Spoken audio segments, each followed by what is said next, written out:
దేవుని పరిశుద్ధ నామమునకు మహిమ కలుగునుగాక. ప్రిలారా, ప్రభు నామన మీ అందరికీ వందనములు.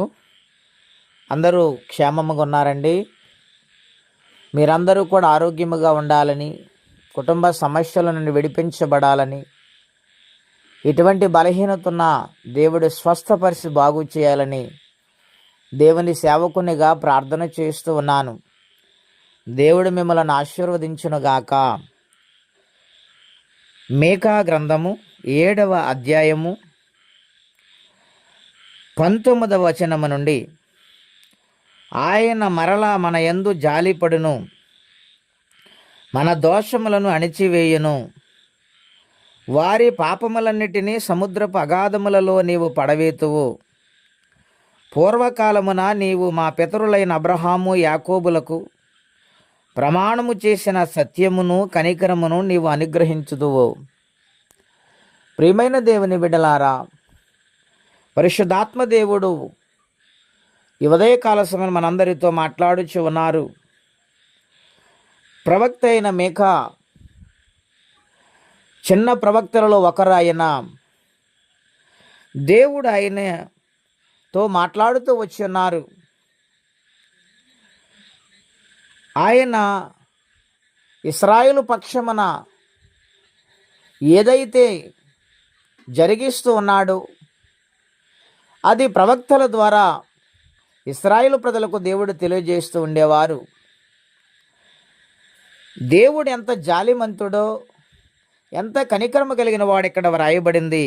వారు చేసిన పాపములు, వారు చేసిన అపరాధములు, వారు చేసిన దోషములు దేవుడు అణిచివేస్తానని చెబుతూ ఉన్నాడు.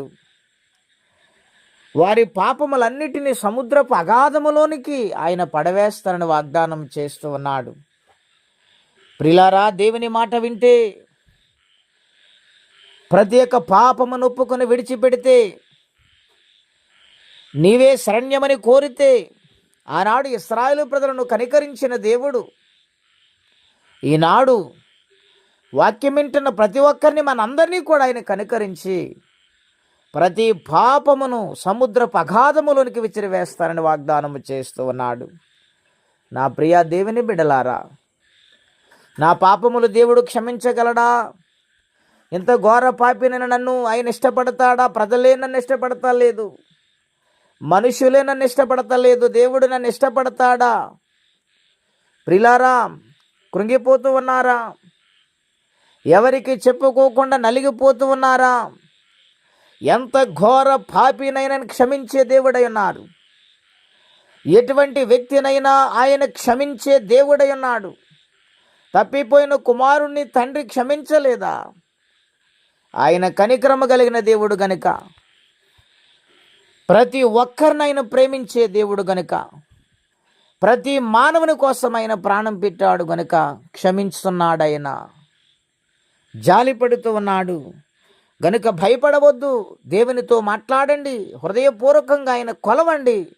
దేవుడు ప్రతి పాపమును క్షమించి ఆయన మరలా కనికరము చూపి ప్రతి పరిస్థితిని మారుస్తాడు. ప్రియులారా, అలాగనని పూర్వకాలమున మన పితరులైన అబ్రహాము యాకోబులతో ఆయన ప్రమాణము చేసిన సత్యము కనికరము ఆనాడు ఇశ్రాయేలు ప్రజలు చూపించిన దేవుడి రోజు మన మీదకు కూడా ఆయన కనికరాన్ని చూపిస్తూ ఉన్నాడు.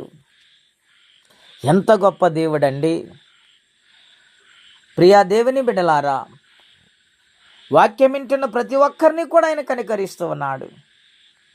దేవుని మాటకు చెవి ఎగ్గితే ఆయన ఇష్టపడతాడండి. నన్ను ప్రేమించు వారిని ఆస్తికర్తలుగా మారుస్తానన్నాడు. దావీదుని దేవుడు కనికరము చూపి శాశ్వతమైన కృపనిచ్చాడంటే ఎంతటి గొప్ప ప్రేమ దావీదు మీద దేవుడు చూపించారు.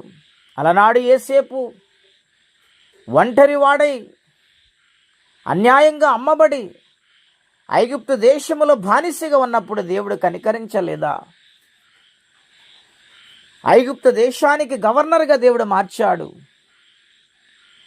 అంతటి గొప్ప దేవుడు ఈరోజు నా సత్యవంతుడు, ఆ ప్రేమమూర్తి మనల్ని కనికరిస్తూ ఉన్నాడు గనుక దేవుని వైపు చూసి, దేవా నీ కనికరము చెప్పున నా జీవితంలో కార్యములు జరిగించిన ఆయన అన్నావలే ప్రార్థించేవారిగా సమూయేలు వలె ప్రార్థించేవారిగా మనం ఉండాలని ప్రభుపేట మనవి చేస్తూ ఉన్నాను. అటువంటి కనికరమ కలిగిన దేవుని వైపు తిరిగినప్పుడు ఇటువంటి సమస్య అయినా మబ్బు విడిపోనట్లుగా దేవుడు విడిపించి సహాయము చేస్తాను. అటువంటి కృప దీవెన ప్రతి ఒక్కరు పొందుకోవాలని కోరుకుంటే మాటలు ముగిస్తూ ఉన్నాను. ప్రార్థనండి. అత్యంత కృప కలిగిన దేవా, మహోన్నతమైన మీ నామము కొరకై వందనాలు. మీ మహాకృప దయను బట్టి ఈరోజు మాతో మాట్లాడుతూ వచ్చారు. ప్రతి పాపము నుండి విడిపించే దేవుడు నాయన, ప్రతి సమస్య నుండి విడిపించే దేవుడు నాయన, ప్రతి రుగ్మతలు రోగము నుండి విడిపించే దేవుడు నాయన, నీకు వందనములు, స్తుతులు, స్తోత్రాలు ప్రభా. ఎవరి కష్టముల బాధలు ఇబ్బందులు ఉన్నారు, అది కుటుంబ సమస్య అయినా, వారి ఇంటి సమస్య అయినా, బిడ్డల సమస్య అయినా, భర్త సమస్య అయినా, ఏ సమస్య అయినా నాయనా నీ కనికరము చెప్పున వారికి తీర్చమని బ్రతిమాలుకుంటూ ఉన్నాను. ఈ దినమంతే వారమంతే బిడ్డల్ని నీ కాపుదల భద్రతలు నడిపించి నీ సహాయము చేత తృప్తిపరచమని యేసుక్రీస్తు వారి పుణ్యనామములో ప్రార్థించి అడిగి పొందినాము తండ్రి. ఆమెన్. దేవుడు దీవించును గాక. ఆమెన్.